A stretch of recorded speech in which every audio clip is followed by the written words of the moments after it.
or have another print disability which makes reading, holding a book, or turning a page difficult or impossible.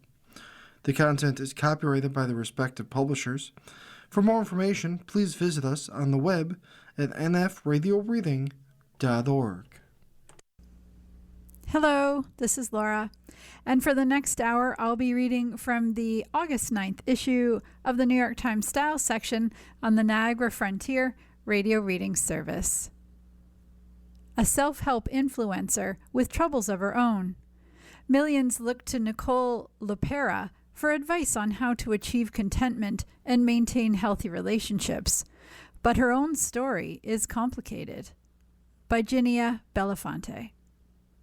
In 2018, after several years of practicing conventional psychotherapy in Philadelphia, Nicole LePera began a new venture, The Holistic Psychologist, an online self-help platform that reflected her growing skepticism toward traditional methods treating anxiety, depression, and other mental afflictions. At first, it wasn't much more than an Instagram page with a few hundred followers. Within 2 years, there were 1.5 million. A 2020 profile in Forbes described LePera as radically changing the business of mental health. The Holistic Psychologist had expanded to include a website and a paid membership service, all of it available to meet the emotional unraveling of the pandemic. Lucrative book deals followed. LePera's main message, that we are all capable of healing ourselves, was finding an even more pervasive reception.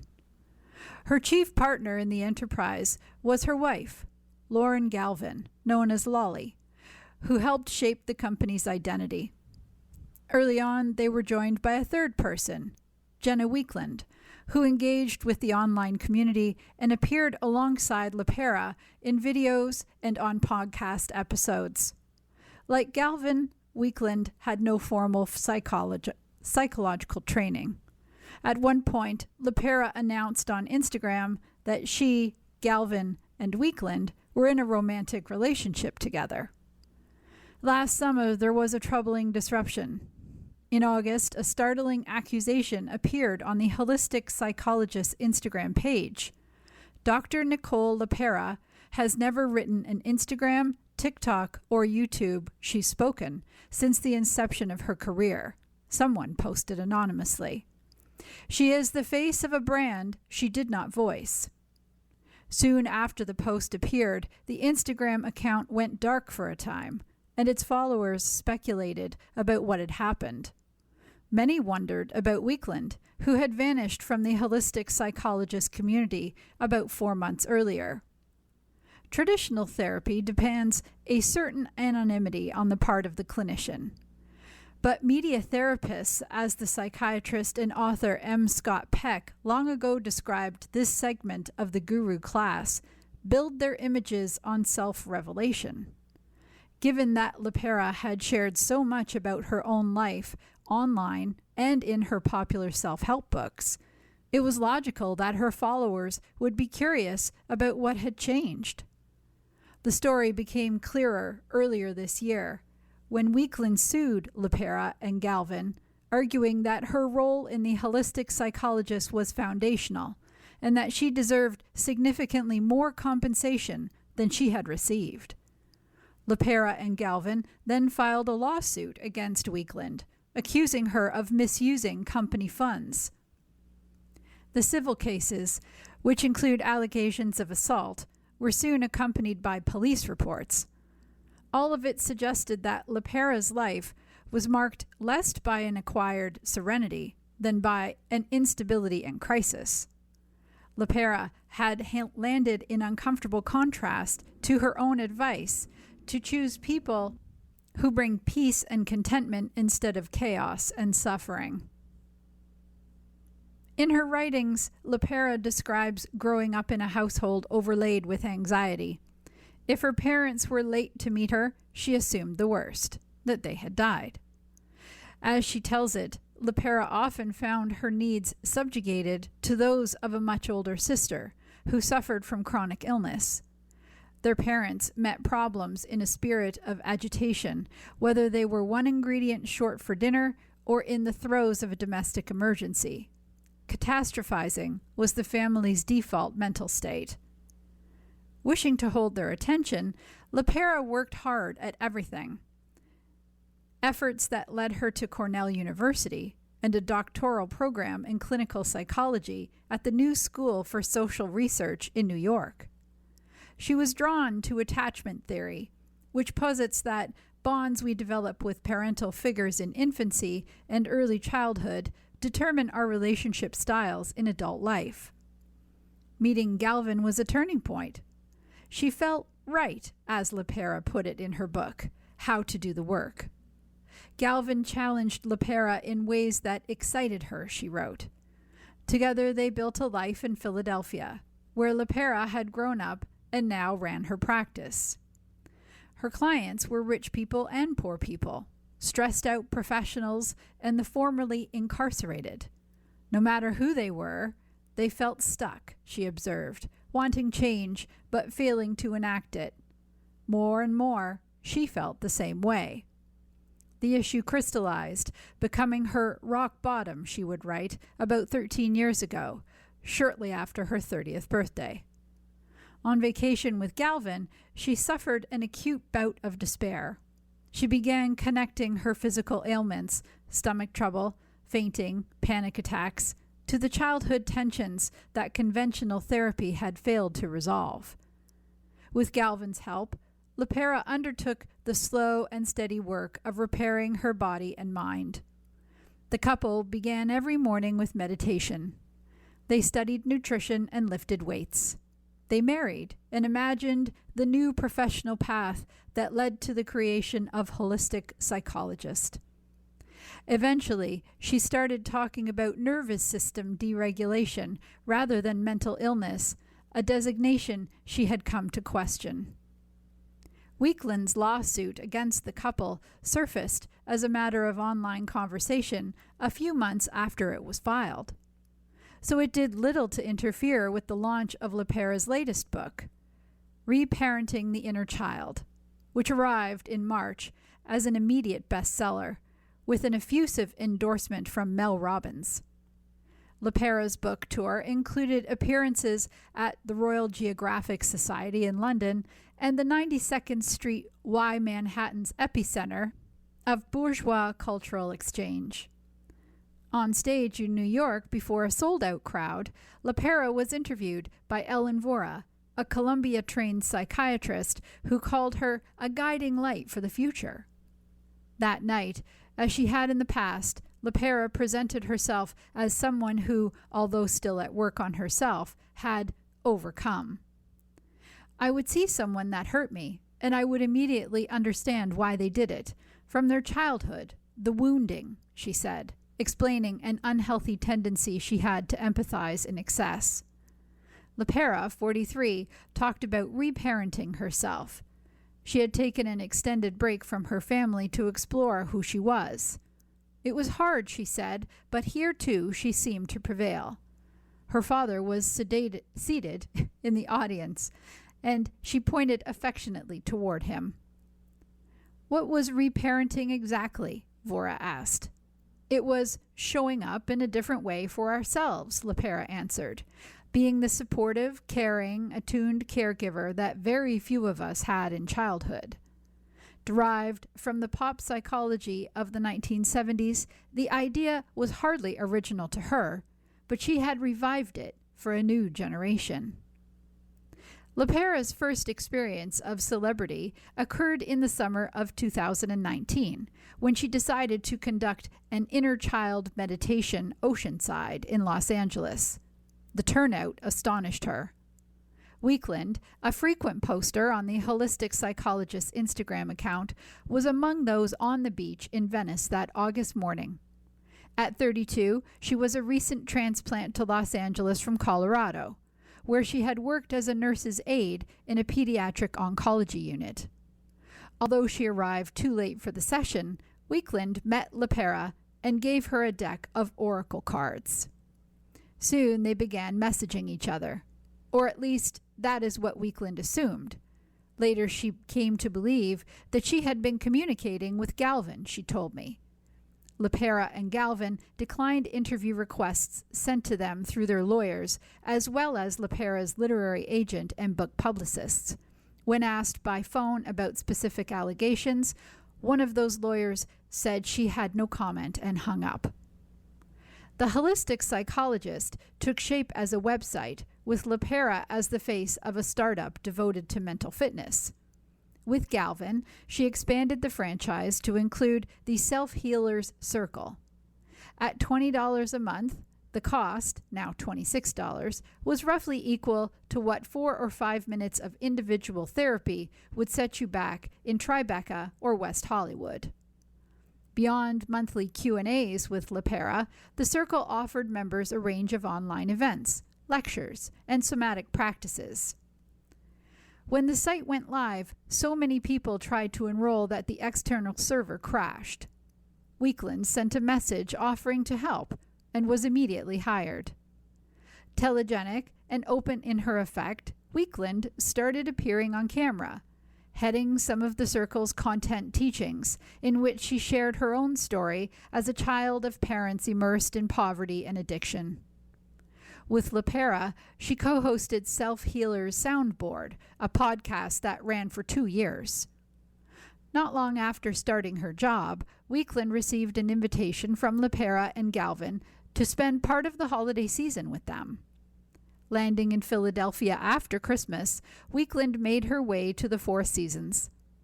In a single room with 2 beds, the couple laid out gifts for her. Weekland said.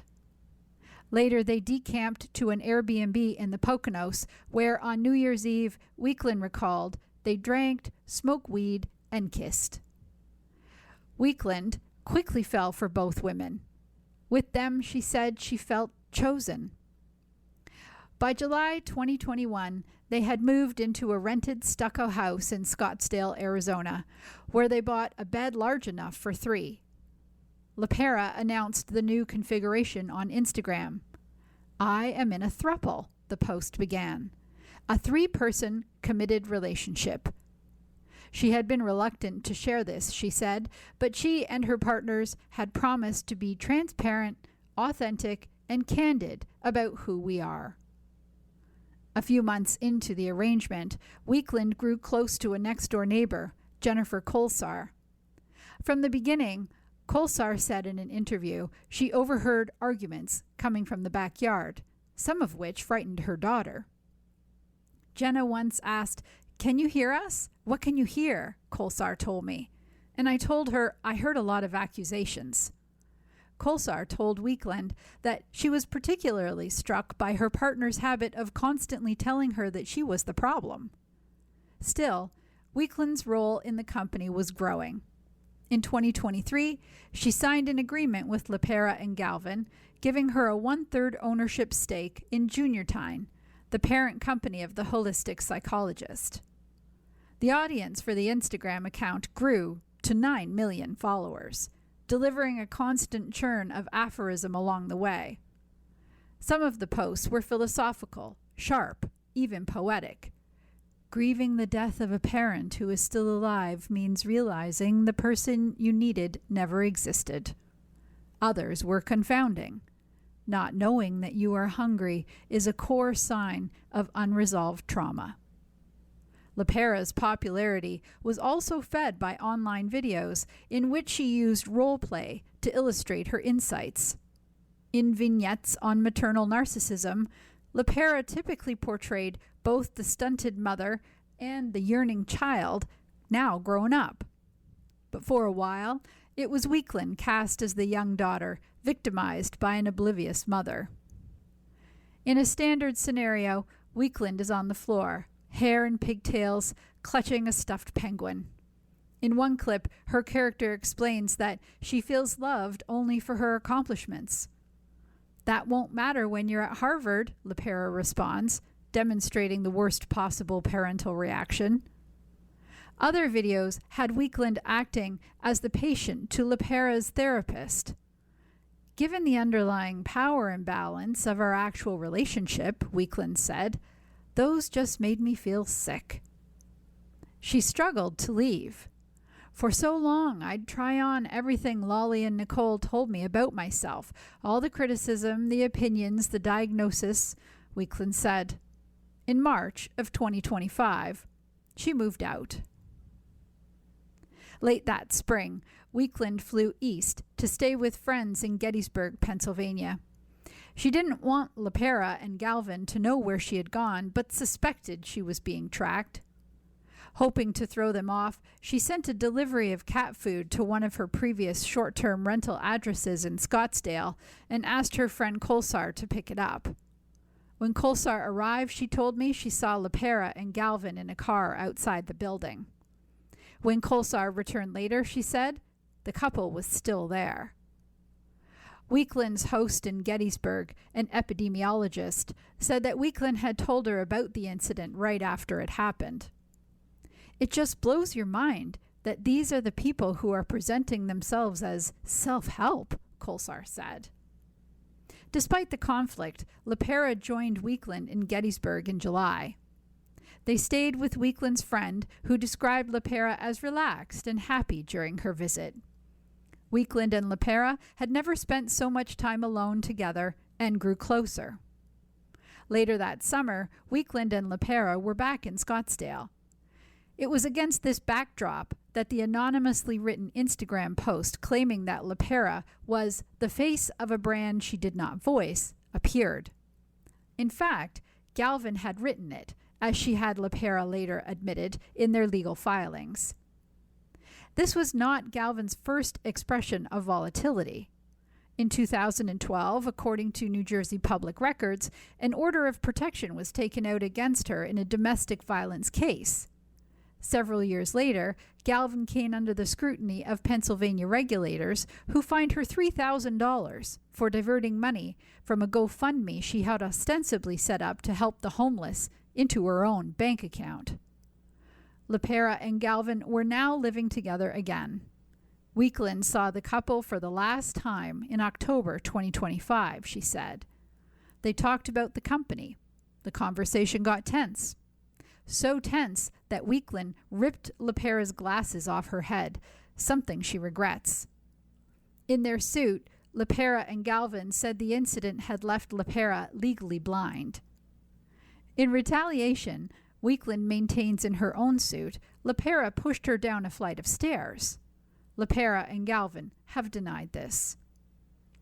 That evening, Weakland went to an urgent care facility to be treated for a bruised and swollen ankle. A week later, on October 14th, still bruised, she visited a naturopathic doctor, Sabrina Solt.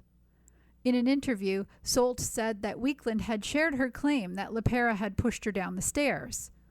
Solt said she had prescribed peptides to increase blood flow to the joint.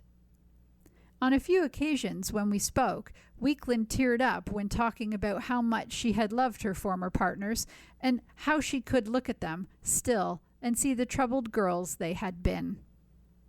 Weakland remained on the payroll until January of this year, when she was fired. In February, she filed her suit against the couple in Arizona Supreme Court for breach of contract. She argued that her role in the company entitled her to at least $3.5 million, an amount she said she based partly on the 2023 partnership agreement.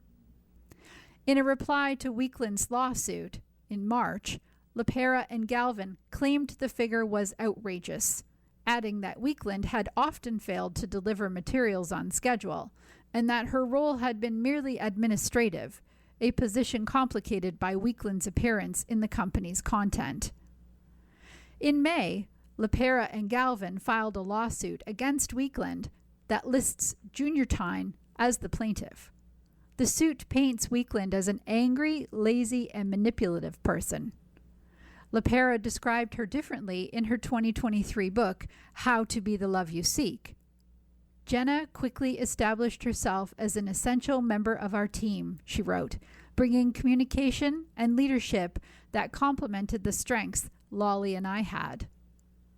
Among Weakland's claims is that she had helped brainstorm the books and should receive some profit. But in their response to Weakland's suit, LaPera and Galvin stated, all books were written solely by LaPrera. A spokeswoman for Flatiron Books, which published Reparenting the Inner Child, said the book was written with a ghostwriter. Taken as a whole, the documents provide a view of unhinged behavior among the women, who seem fixated on arguing and surveilling one another. Weakland acknowledged that all three had frequently recorded their fights. In her suit, Weakland maintains that Galvin threatened to release private recordings of her, including nude videos, and that LaPrera did not stop Galvin's extortionist threats. The couple, in response, claimed that Galvin had not threatened to send nude images, but rather videos of Weakland being physically abusive. Weakland went on to file a complaint regarding the matter with the Scottsdale Police Department. LaPrera filed her own report with the police, maintaining that Weakland improperly used her credit card last year to make thousands of dollars worth of purchases on Amazon and elsewhere. Weakland denied that claim. In their lawsuit, LaPrera and Galvin further alleged that Weakland had misappropriated a total of more than $1 million of corporate funds for her own use. Weakland denied this too, saying in an email that the expenditures were all business-related. Those issues have yet to be resolved. But in court in February, Weakland won a protective order against Galvin, effective for 2 years. The petition included her contention that Galvin had entered her backyard, peered into her windows, and sent her images of her trespass. In legal filings, Galvin and LaPrera denied Weakland's interpretation. LaPrera's continuing influence invites the question of how much it ought to matter if your therapist, either someone you see in person or a public figure you have come to rely on, lives a life very different from the one he or she is trying to help you achieve. If the treatment is succeeding, should it be of any consequence? Central to the field of medical humanities is the Jungian idea of the wounded healer, a figure whose own pain becomes a vital instrument in curing others. But what if the healer's own pain seems insurmountable or corrosive? At the end of LaPrera's talk at the 92nd Y, audience members were given a chance to ask questions. One woman got up to say she had done everything, all the journaling, all the self-interrogation, and was still not where she wanted to be. LaPrera smiled in commiseration. The saying that many of us love to hate is that healing isn't linear, she said, and that is real. You are listening to a reading of articles and features from the New York Times Style section on the Niagara Frontier Radio Reading Service. For some singles, Hobby Armory has replaced hookups. Is a packed social calendar the new relationship goals? By Sadiba Hassan. Salsa class after work on Monday. Chess club on Tuesday. Boxing on Wednesday. That was only the first half of Tylo Laidlaw's week. So when the conversation turned to dating, the answer is simple. Lately, he's making more time for hobbies than dates. After his last relationship ended in 2024, Laidlaw realized he'd become stagnant and robotic. Even though he followed the trajectory of graduating from college, getting a job and saving money, something was missing, he said. He wasn't feeling connected to himself. Laidlaw, 30, started trying different hobbies. For him, it was about staying curious and putting himself in environments he wouldn't otherwise be in. And now he feels more well-rounded. Chess, for example, introduced him to new people and taught him life lessons around strategy and accountability. I'm so fulfilled in my life that I know the right person will come, said Laidlaw, a freelancer in creative direction who lives in London. But I'm not out searching for it. Even though he's a relationship kind of guy, I want to do the boombox outside the house, he said, referencing a scene from the 1989 classic film Say Anything. He's finding he's less concerned with dating because he's enriched in other ways. I'm so good with where I'm at, he said, that the energy becomes infectious. You could call it hobby armory. Laidlaw is among a growing number of singles emphasizing multiple hobbies over dating. Rather than spending hours swiping and messaging on apps, these singles are investing their time, energy, and disposable income in passions like rock climbing, cake decorating, or cyanotype printmaking. They say their social calendars are packed, their friend groups are expanding, and their lives feel rich, with or without a romantic partner. Young people are prioritizing their well-being and happiness in a way that other generations have not, said Alexandra Solomon, a clinical psychologist and adjunct professor at Northwestern University. Lots of people in this generation are asking important questions about this capitalist model of working from 9 to 5, Dr. Solomon said. They're trying to create lives that have some more flexibility and adaptability, and that really value the experiences in life that are beyond just earning money. They are also a generation feeling disenfranchised by AI and disinclined toward drinking, making wholesome, creative, and tactile activities all the more appealing. Online, terms like hobby maxing, the pursuit of as many hobbies as possible, have taken off.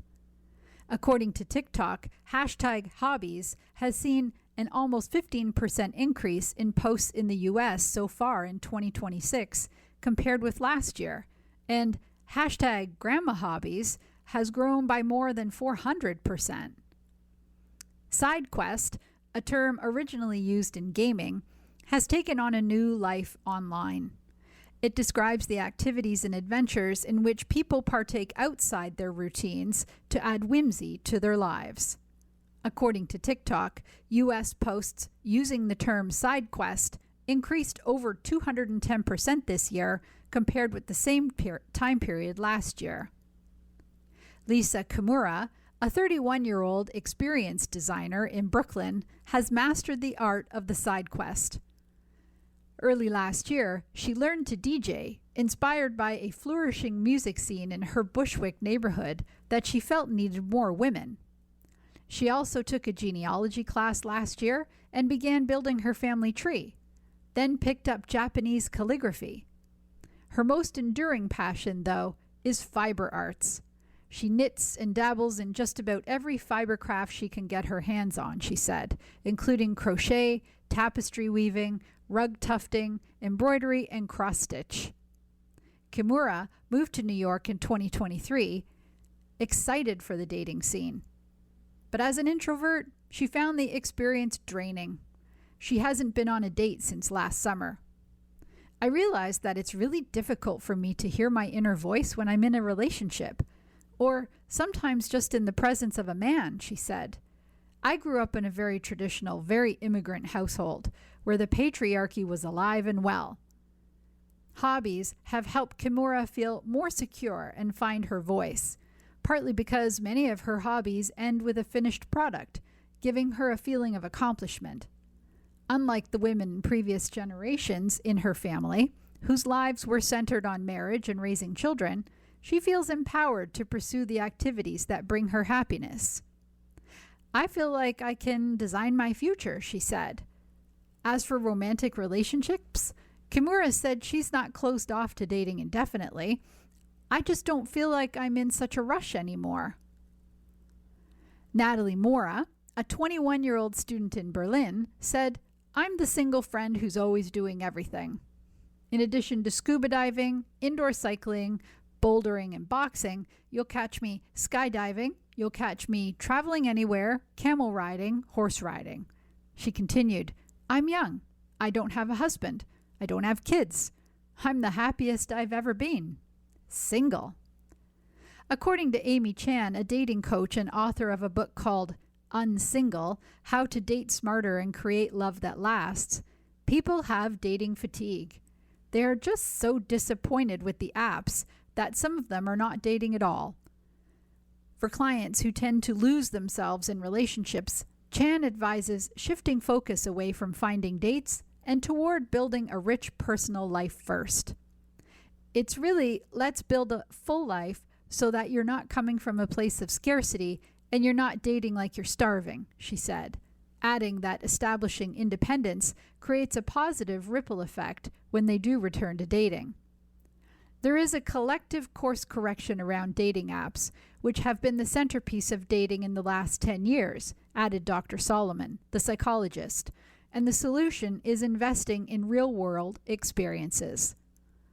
This isn't necessarily a bad thing, so long as it's not coming from a place of emotional retreat or avoidance, she said. Putting yourself out in the world with actual humans and actual art projects or creative endeavors or community endeavors, that's a really healthy adaptation. And those endeavors could even lead to new romantic prospects who have common interests.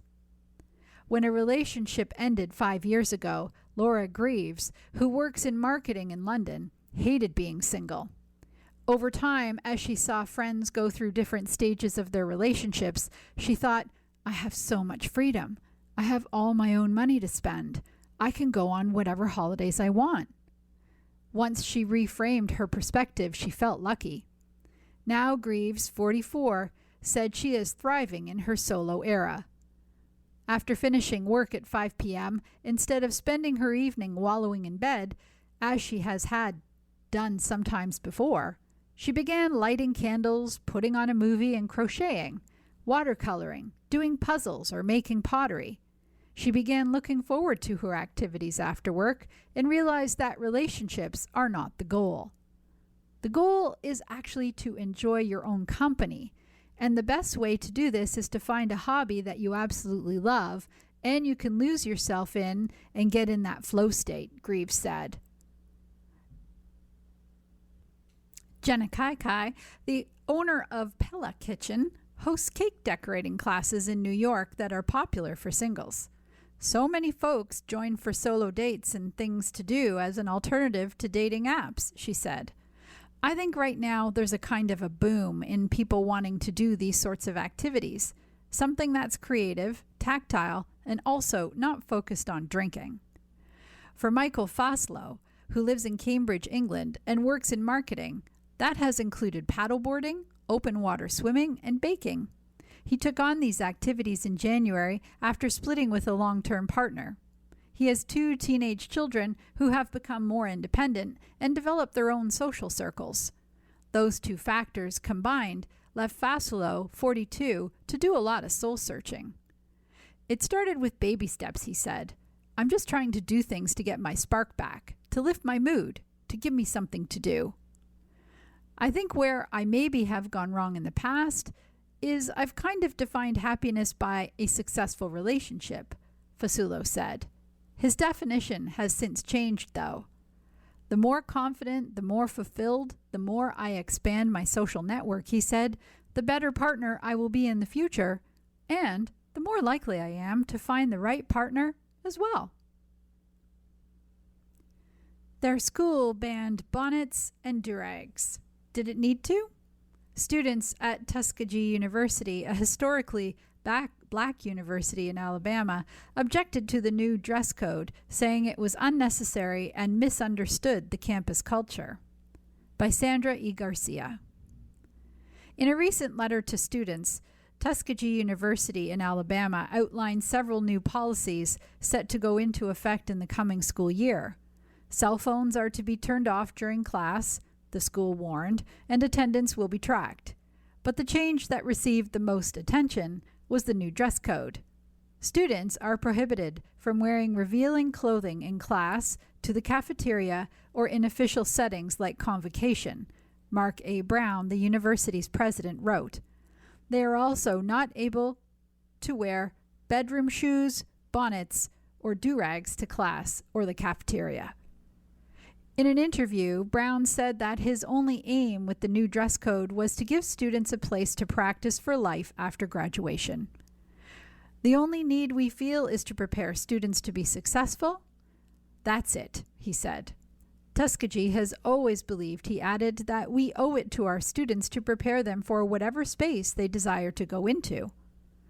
Black hair and the items used to maintain it are often policed by schools and other institutions. The NFL and NBA have barred players from wearing do-rags, which, like bonnets, are used to protect natural hair. UPS didn't allow black employees to wear their hair natural until 2020, and in 2018, a black student athlete had his dreadlocks cut off in a high school gym in order to participate in a wrestling match. But the restrictions can feel more pointed when handed down by a steward of black life. In this case, one of the country's most respected historically black universities. Brown, a Tuskegee graduate from the class of 1986, suggested that none of the expectations were new. The requirements of Tuskegee, a private historically black college and university that's been around for about 145 years, is that students adhere to the policies, he said. This is less about enforcement. It is about student success. The university has a strong record of improving its students' economic prospects after graduation. According to an expansive 2017 study, 1/3 of Tuskegee students moved up 2 or more income quintiles. Some 5.2% came from poor families, but grew up to become rich adults. Dezora Pickney, an incoming freshman, began to question what the dress code would mean for her mornings after she saw the note, which was sent to students on July 22nd. 9 days out from her move-in date, she wondered what she would wear to breakfast or how long it would take her to get ready in the morning. I just wake up, I go get my food, I eat, I collect my thoughts, I get ready for my day, Pickney, 18, said on a break from packing up her belongings ahead of her first big move. I don't want to really be worried about changing. She was caught off guard by the note. I think setting a dress code for students who pay to go to school in general kind of shocked me, she said, adding that she did not normally wear bonnets and pajamas to class while she was in high school. Attending an HBCU, I kind of knew that business casual was standard.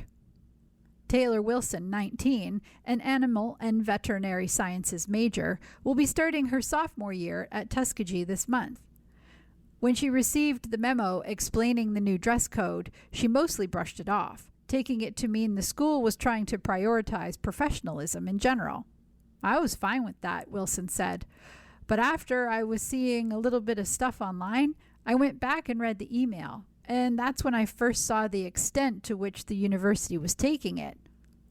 The other new policies included one that prohibits the use of electronic devices in class except when expressly authorized by the instructor, and another introducing a penalty of a full letter grade reduction for 4 unexcused absences. I just feel like a lot of people saw all of that, but their only focus was on do-rags and bonnets, Wilson said. Overall, it was unnecessary for the university to put out the dress code because I just feel like there are much bigger problems at hand right now, she added, alluding to disarray in the assignment of on-campus student housing as Tuskegee prepares to receive a record number of new students. When Rain Caldwell, 19, the sophomore class president, got the email on the new dress code, she was perplexed, she said. I know I personally can't get anyone to even answer the phone to get my housing cleared, get my financial aid cleared, or anything, she said. So when I saw the dress code, I was like, oh my gosh, why are we focused on this? Caldwell also suggested that even before the new dress code was announced, student attire was not an issue on campus. This is not a problem that Tuskegee students have ever had, she said. I've never seen anyone going to class in bonnets. I've not seen anyone doing anything that was unprofessional. The preoccupation with professionalism can be loaded, particularly when it comes to black dress. Fitted caps, sagging pants, and, as name-checked in the Tuskegee letter, bedroom shoes have frequently emerged as cultural lightning rods in discussions of respectable politics. In 2008, Barack Obama suggested that passing a law against sagging pants would be a waste of time, but that black men should avoid the trend out of respect for other people. To Caldwell, the very suggestion that this rule needed to be put in place was somewhat insulting to the Tuskegee student body. I feel people took that as a little bit disrespectful, maybe a little ignorant even, she said, adding that the university already had a strong dress-to-impress culture. It's such a non-issue, she said. It is quite the opposite of what people are saying it is.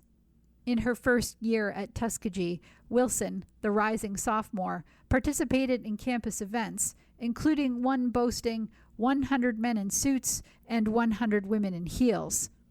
There is also Fried Chicken Wednesday and Fried Fish Friday, which invite students to put on their best outfits to share a meal in the cafeteria, she said. People don't just walk around in pajamas and slippers and bonnets, Wilson said. You are listening to a reading of articles and features from the New York Times Style section on the Niagara Frontier Radio Reading Service. Inside a special screening of Anthony Bourdain's biopic of His Comrades, several hosts, bartenders, line cooks, dishwashers, and chefs were treated to a night at the movies to watch the new film Tony by Alicia Haradasani Gupta. Sorry, Alicia. Anthony Bourdain called America's professional kitchens the last refuge of the misfit in an essay published in The New Yorker in 1999. They're a place, he wrote, that embraces those who have turned their backs on the 9-to-5 grind and have given up on ever having a Friday or Saturday night off or a normal relationship with a non-cook. On Monday night, many self-described misfits went to the movies. In 25 cities across the country, including Austin, Philadelphia, and Los Angeles, hundreds of restaurant workers gathered at cinemas for an early screening of Tony, a feature film directed by Matt Johnson that follows Bourdain during a summer in the 1970s he spent working as a dishwasher at Flagship, an oyster joint in Provincetown, Massachusetts. The events, organized by OpenTable, Square, and the movie's production company A24, ahead of the film's release on Friday, were a kind of salute to Bourdain's world. In New York, servers, hosts, bartenders, line cooks, dishwashers, and of course chefs from a range of the city's dining staples, including Odeon, Black Seed Bagels, Wegmans, and L'Artusi, were invited to spend the night at Regal Cinema Times Square.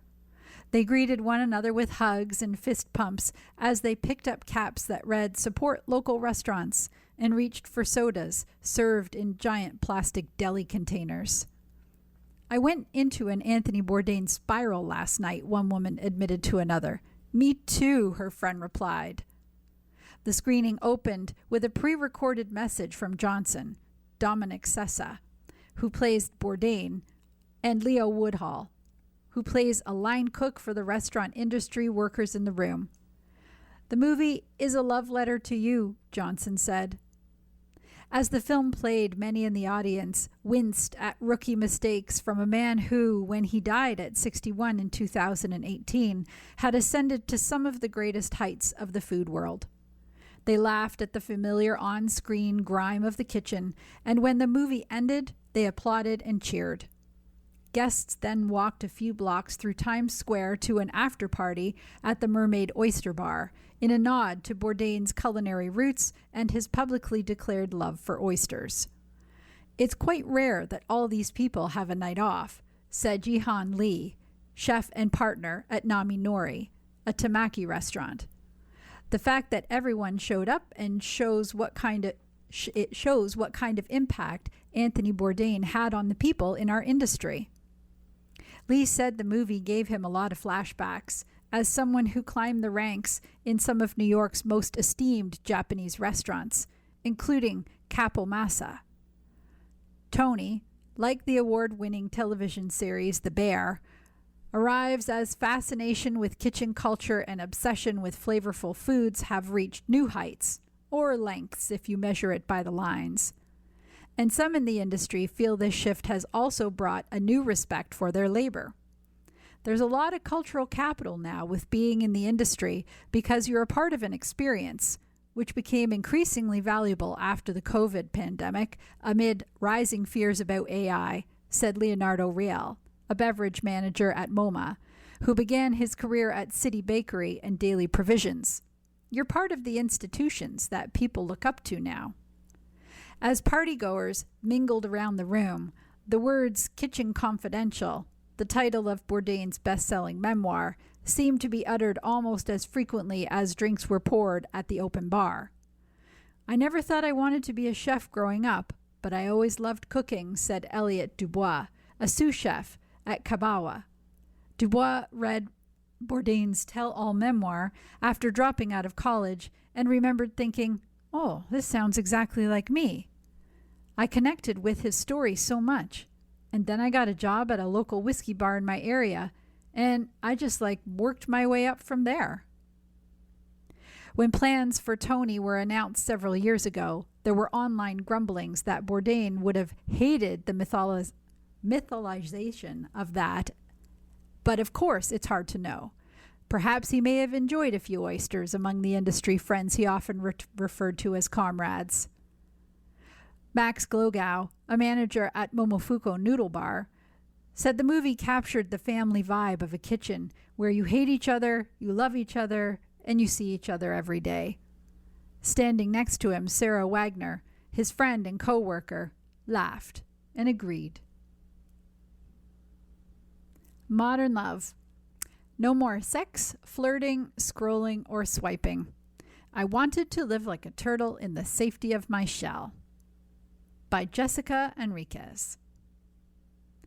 When a female sea turtle hatches, she's maybe 2 inches long, and her first act in life is a wild sprint to the water. She doesn't look back or hesitate. She runs. She'll spend the next few decades in open ocean before finding her way back to the exact stretch of sand where she was born to lay eggs. She carries a map inside her body, an imprint of her beach, encoded before she ever reaches the waves. Scientists call this natal homing. I've always imagined that we carry maps like this too, destinations we're moving toward before we know exactly where we're headed. Somewhere in my late 30s, I began to fear that there was more life behind me than ahead, that my greatest loves had come and gone, and now the doors are closing, and that was it. It was all I would get. I believed this, and I thought, fine. What I had wanted wasn't to be loved or chosen. I had wanted to feel safe inside my own life, to be in a room with someone without cataloging what I'd said wrong, waiting to forgive or apologize, and a man had never given me that. I had been proposed to 4 times, said yes to half of them, married and divorced twice before I was 30. I'd loved people who had loved me back, and none of it had left me feeling like I was on solid ground. I kept thinking the next person would steady me. I edged towards 40 the way a person finishes a marathon, legs cramping, lungs burning, too depleted to feel triumphant. Each relationship had required a different version of me, and I had shapeshifted each time, losing a little more of whatever self I had started with. If the doors were really closing, I thought I could live with that. I was so tired of running from something towards something, which is maybe why I went looking for turtles in the first place. The Turtle Conservancy sits on 90 acres of dry chaparral at the foot of California's Topatopa Mountains. More than 600 turtles and tortoises live there, tended by keepers who move through the enclosures with a patience that looks like devotion. I raked the enclosures, added fresh avocado leaves, refilled plates with lettuce and flowers and dried cuttlefish. I spent mornings rubbing coconut oil into turtle shells with my hands while they pressed into me with something that felt like trust. Up close, a tortoise shell is art. Each scoot is ringed with overlapping lines. The patterns repeat across their backs, but never exactly. This is what it looks like to carry your whole history on the outside. Before I started coming here, I thought a turtle's shell was a borrowed house it would outgrow and leave behind. But the shell is not something the turtle carries. It's something the turtle is. I thought about this constantly. wondering what it must feel like to be born with such safety. There were so many nights throughout married life, lying in bed with my lamp on, listening to my husband breathe beside me. He loved me as much as he could love, in the ways he knew how, and I lay there calculating the distance between us, the inches of sheet so wide I couldn't imagine crossing over to his side. I didn't say anything. I never did. That was the whole problem, and also the whole marriage. A woman turning off her light, believing there were things that could stay unseen. I lost count of how many times I reached for his hand during an argument while my body was still shaking. I had become so fluent in abandoning myself that I offered tenderness before ever acknowledging my own injuries. It's possible to be loved and still not feel safe. What was missing was something I didn't yet have a name for, something I kept asking the wrong people to provide. I was giving every man who loved me an impossible job. Be solid, so I feel solid. Protect me, so I feel protected. There's one turtle I've grown attached to. I named him Damien. Damien the doorstop. Galapagos tortoises can live well over 100 years. Many have been alive since before the Civil War, before the telephone, before any version of existence I would recognize. Every morning when I open the gate, Damien is blocking the doorway with his entire body, a nonchalant boulder. The other tortoises eventually climb over him. He comes out when he's ready. He's old enough to operate on his own time. I get it. Something shifted in me the year I turned 40. A bone-deep, almost chemical unwillingness to move before I was ready. An end to the apologizing and accommodating. Go around me. Most people don't know that if you gently scratch a turtle's shell with your fingertips across its domed hump, something happens that the keepers call flinching. The turtle rises up on its legs, almost hydraulically, extends its neck, and its whole body lifts toward the touch, as if to say, "Yes, thank you, more please." It doesn't lunge or race. It just slowly rises to meet whatever feels good. I had never once flinched. I only knew how to lunge. I collected beginnings the way some people collect debt, excitedly, quickly, with confidence that future me would sort it out. The hours-long phone calls, the feeling of being freshly known. I was exceptionally good at that. It was the long middle that got me. The laundry, the grocery lists, the fights, the distance between the life they had promised and the life they could actually offer. It took me a while to understand that I wasn't falling in love so much as falling in love with the falling. I was chasing something that dissolved when I caught it. Every time I told myself the problem was the person, the right one I believed would sustain that free fall. I was like the hare in the fable who loves running so much that she forgets there's a finish line. All circles and speed and the sound of her own breathing. I had stepped over so much of what love wasn't that I had become fluent in its imitations. The weight of a relationship held together by momentum. How we stay because leaving requires admitting how long ago we should have left. I knew what it felt like to disappear by degrees. The opinions first, then the needs, then the preferences, then finally the instincts whispering, "Something is very wrong." When I went looking for the self I had silenced, I found only a woman-shaped cutout where I used to be. So I stopped searching. No flirting, no sex, scrolling or swiping. No one to manage or impress. I stopped avoiding my own company and started noticing who I was when no one was watching. The first month it felt like withdrawal. The third felt like ease. Around the 6th, I started to hear myself think.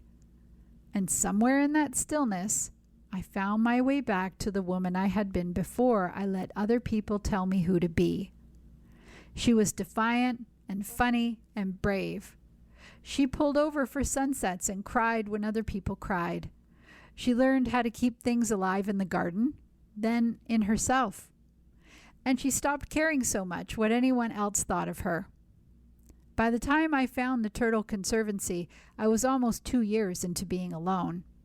I came each week and learned to step carefully around animals that didn't need me to rush. I prepared the enclosures for hibernation, making small shelters for bodies that knew when to retreat. And one afternoon, elbow deep in hay and leaves, I felt the thing I had been looking for. The ground solid beneath my feet, holding me up from the inside. Nobody tells you that becoming yourself again is unglamorous. It's mostly unlearning and erasing, and saying no to the things you used to say yes to. And then one day it's just there. You've become someone who takes her time and doesn't apologize for it. Someone who can sit in the silence, trusting she will survive whatever comes next. Someone who knows what it is to move through the world without needing anyone to stand between her and it. Science call the years between a turtle hatching and returning home the lost years, because there's so little data on where she went or what she did. But I don't think she was lost at all. Decades of open water, thousands of miles of strong current, violent drifts, and the slow shift of the magnetic field itself, and still her map stayed steady. She didn't need anyone to show her the way home. She just had to stop long enough to feel the pull. You've been listening to a reading of articles and features from the August 9th issue of the New York Times Style section. Your reader has been Laura. Thank you for listening. Coming up next in the Niagara Frontier Radio Reading Service, we have the USA Today. Following that at 2 o'clock is episode number 8 of Wayward Girls by Susan Wiggs. Stay with us for these readings and more. You're listening to the Niagara Frontier Radio Reading Service, broadcasting daily readings 24 hours a day of newspapers, magazines, and books to area people who are blind or have a print disability, who are provided reading radios. Radio Reading's broadcast signal is provided at no charge by WNED. Radio Reading Studios are at 1199 Harlem Road in Cheektowaga, between William and Clinton Streets. Radio Reading's website is nfradioreading.org. For more information on the Niagara Frontier Radio Reading Service, call us at 716-821-5555.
The Niagara Frontier Radio Reading Service now presents